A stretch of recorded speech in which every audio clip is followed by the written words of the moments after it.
Hi guys! Another day, another mini vlog. So today guys, wala munang ganap ang babaeng to. Today kasi guys, Sunday, tsaka wala kaming pasok. Siyempre, ano pang gagawin ko? Di magwalis. Baka pag hindi ako nagwalis, palayasin na ako sa bahay na to. Tinitignan ko pa lang yung wawalisin ko, napapagod na ako agad. Paano ba naman kasi tignan yung wawalisin ko, lubak-lubak. Nagawa ko pa talaga magpakyut habang nagwawalis. Diba? Papansin yarn. So, bali dito guys, sinimulan ko na rin yung kabilang side para matapos na ako agad. Paano ba naman kasi? Nagsisimula pa lang ako, pagod na agad. Kung alam nyo lang guys kung paano yung position ko dyan pag nagwawalis ako. Kulang na lang talaga, humiga ako. Paano ba naman kasi kakatapos ko lang kumain dyan? Kaya ayun, inaantok na agad. Kung di lang ako inutusan ng nanay ko, baka tulog na naman ako. Siyempre, habang nagwawalis ako dito, nandito din yung nanay ko, hindi nagpapakabog. Tignan niya naman kasi, talagang hindi rin talaga siya magpapakabog sa akin. Talagang papansin din siya. So, ayun guys, balik na tayo dito sa wawalisin ko. Tignan nyo naman kasi guys. Tignan nyo, sobrang dami kong wawalisin. Wala pa ako sa kalahati niyan. Tignan nyo naman ang Disney princess na to. Talagang umupo pa talaga siya dyan. Paano ba naman kasi guys, hirap na hirap talaga ako. Tapos yung ginagamit kong walis, sobrang liit pa.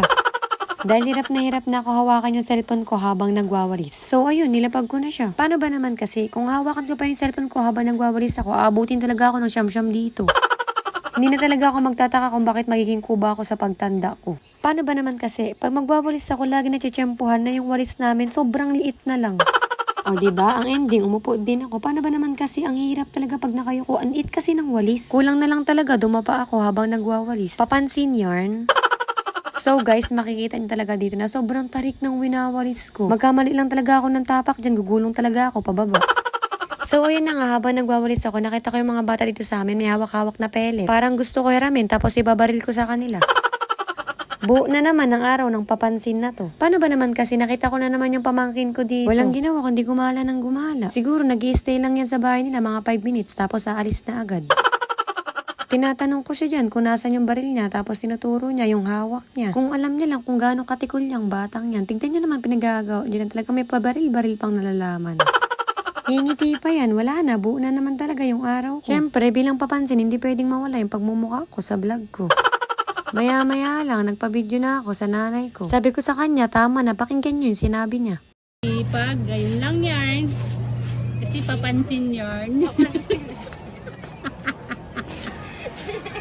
Maya-maya lang, natapos na rin ako magwalis. Binidyohan ni mama yung kamay ko dito. Paano ba naman kasi pulang-pula? Ganyan ang kamay ng Disney princess. Siyempre, hindi rin magpapahuli tong tatay ko. Isa din tong papansin katulad ko. Maya-maya lang, nagpaalam na rin ako kay mama at papa. Birthday kasi ng kaibigan ko ngayon. Sakto, kakatapos ko lang magwalis kaya makikikain muna ako. Talagang di rin nagpapakabog tong mga lalaking to. Walang edad-edad pagdating sa barilan. Shoutout nga pala sa tropa kong to. Talagang hahabulin niya yung mga bata para lang makipagbarilan. Maya-maya lang, niyaya din namin sila bumaba ng dagat para puntahan yung kaibigan naming may birthday. O kabog, talagang di rin talaga siya nagpapakabog. By the way guys, sa mga hindi nakakaalam, pangalan niya pala Mike Balasbas. Bababa na dapat kami dito. Kaso sabi ng kaibigan ko magpapalit daw muna siya ng damit niya. Ang ending, di rin siya nakapagpalit. Kaya bumaba na rin kami kaagad. Talagang nagpapakwit pa talaga siya dyan. Ganyan talaga pag Mike Balasbas ang pangalan. On the way na kami sa kaibigan namin. Talagang nagpaangkas pa yung kaibigan ko. Ang ending, ako naglakad mag-isa kasama si Mike Balasbas.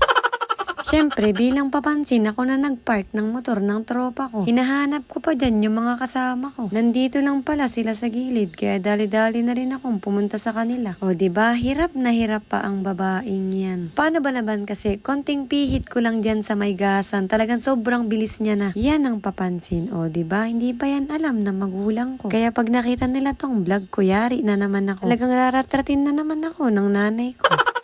Yan pala yung kaibigan kong may birthday. Isa din niyang papansin katulad ko. Lahat kami sa circle namin puro papansin. Kahit hindi mag-mic yung babaeng yan, sobrang lakas ng boses niya. Maya-maya lang nakarating na rin kami sa dagat namin. Dagat namin?